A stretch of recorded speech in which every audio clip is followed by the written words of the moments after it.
this intro like at least 10 to 15 times. I have not been recording my pod. It has been a while since I've released an episode, and there are clearly cobwebs. So I'm trying to knock this thing out and get it together. All right. What's up, everyone?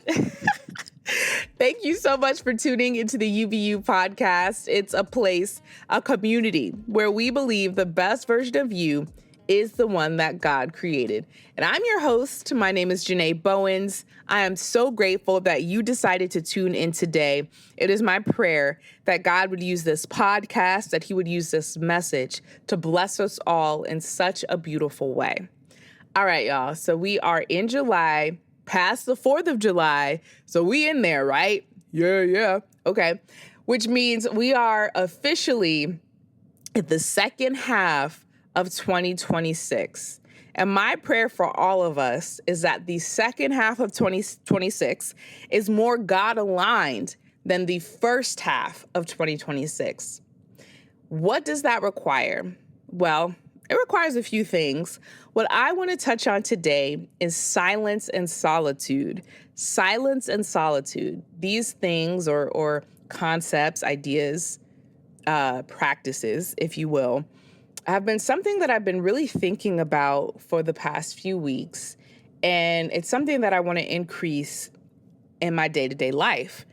In the Bible, in Luke, it tells us that Jesus often got away from the crowd to be with his Father, to pray often, which means a lot, right? Which means frequently.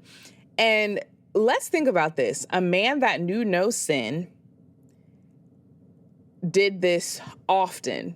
So if a man who knew no sin, Jesus, the King of Kings, the Lord of Lords, got away with his Father often, how much more should we be getting away with our Father, right?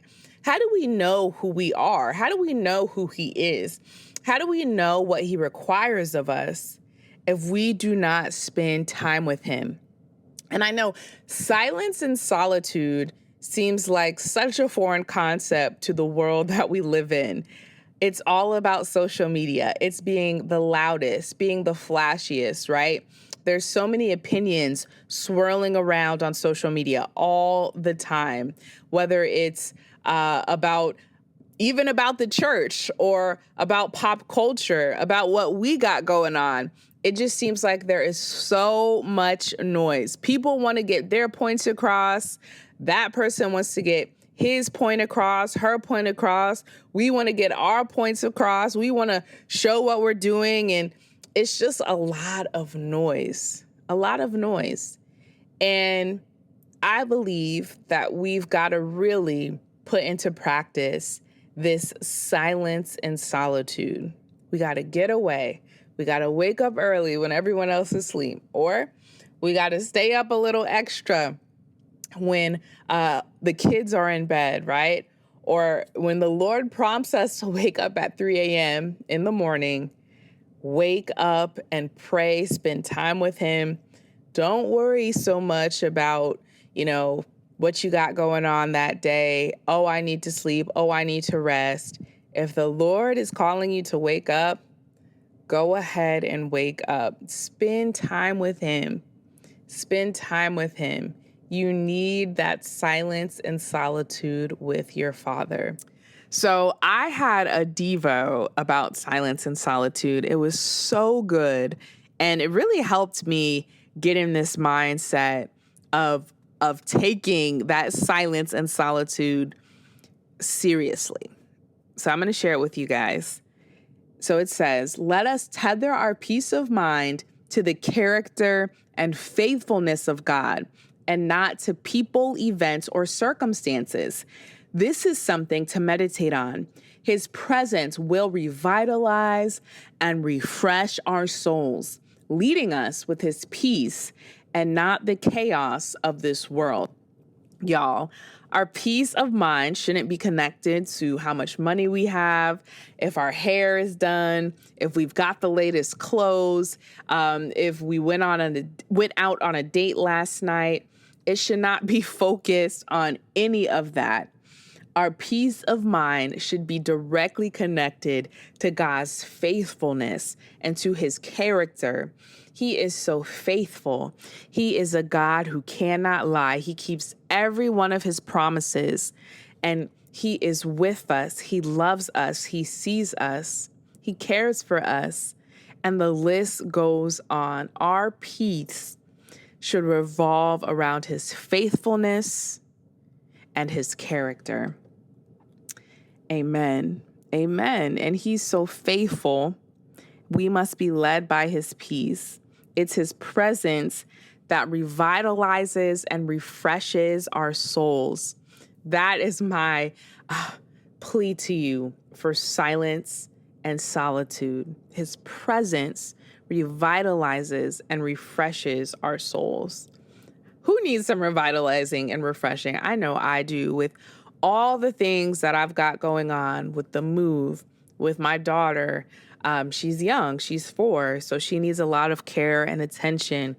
My husband, making sure that we're spending enough time together, making sure that I am helping him with his endeavors, right? Making sure that I still have time for myself, whether that's doing my nails or doing my hair or watching a show that I like, or having time to journal and read and all of the things, right? There's so much. So I definitely need that quiet time. I need that silence. I need that solitude to revitalize and refresh my soul. All right, y'all. I'm going to end with Psalms 139. I have been seeing this particular chapter like so many times within the last few weeks. I'll listen to different messages from different churches, different people, guest preachers, and it seems like their anchor verse is Psalms 139. So I've been reading through Psalms 139, praying through Psalms 139. What I really like about Psalms 139 is it talks about the omnipresence, the omnipotence, and the omniscience of God. And, you know, I love those traits of him. I've done videos on those before. Just a quick refresher. So omnipotence means that he is all powerful. He's got all the power. Omniscience means he is all knowing. He knows everything. Everything. He knows your thought before you do. And that's actually what Psalms 139 talks about. And he is omnipresent. He is everywhere at the same time at once. There is nowhere you can hide from the Lord. Oh, I just love it. I love it. All right, let's get into it, you guys. Like I said, I'm not going to read the whole thing. I'm just going to read Psalms 139, 1 through 18. You have searched me, Lord, and you know me. You know when I sit and when I rise. You perceive my thoughts from afar. You discern my going out and my lying down. You are familiar with all my ways. Before a word is on my tongue, you, Lord, know it completely.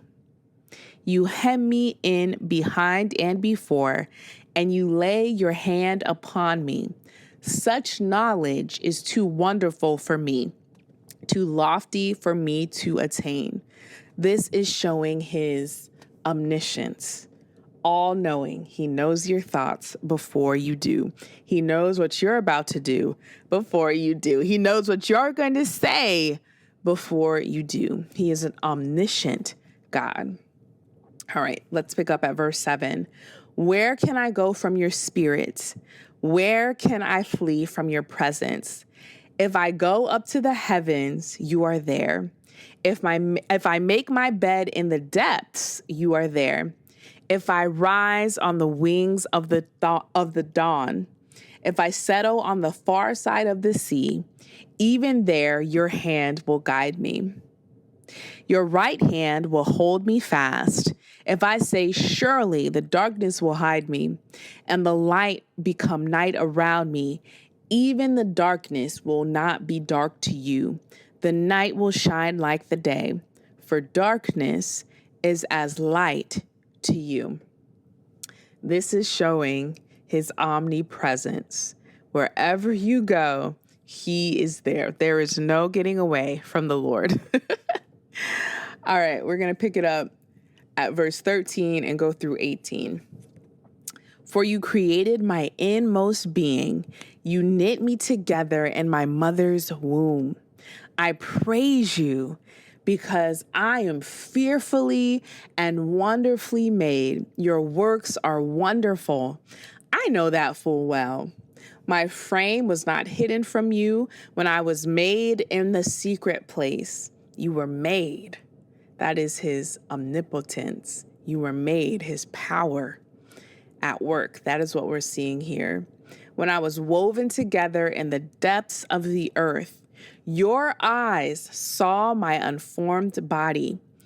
All the days ordained for me were written in your book before one of them came to be, his omniscience and his omnipotence. How precious to me are your thoughts, God. How vast is the sum of them. Were I to count them, they would outnumber the grains of sand. When I awake, I am still with you. My goodness, you guys, this is so good to me. So before you were born, before you were a thought, the Lord knew you. He knew you. He knew you. Before you were in your mother's womb, the Lord knew you. That is how purposeful, that is how precious you are. That is how loved, that is how known you are by God. And then the last two verses talk about his thoughts. And what I found is that this is actually talking about his thoughts of us. His thoughts about us are more numerous than the grains of sand. Do you know how many grains of sand there are? Are y'all going to the beach, Myrtle or Charleston? Where y'all going this summer? When you are there, look at all the grains of sand. God's thoughts for you are greater than the grains of sand. And it's not just the grains of sand at Myrtle or Virginia Beach. It's the grains of sand on the earth. That's a lot of sand, you guys. But it's to show just how much God is thinking about you. And if he is that thoughtful about you, if he is always thoughtful of you, shouldn't we spend some time with him? I mean, come on. Shouldn't we give him everything? We should surrender all to him and spend time with him. Get that silence and solitude with your Father, just like Jesus did often. Well, you guys, I hope this blessed you. I hope this encouraged you. My desire, my prayer is that all of us would have a more God-aligned second half of 2026 than the first half.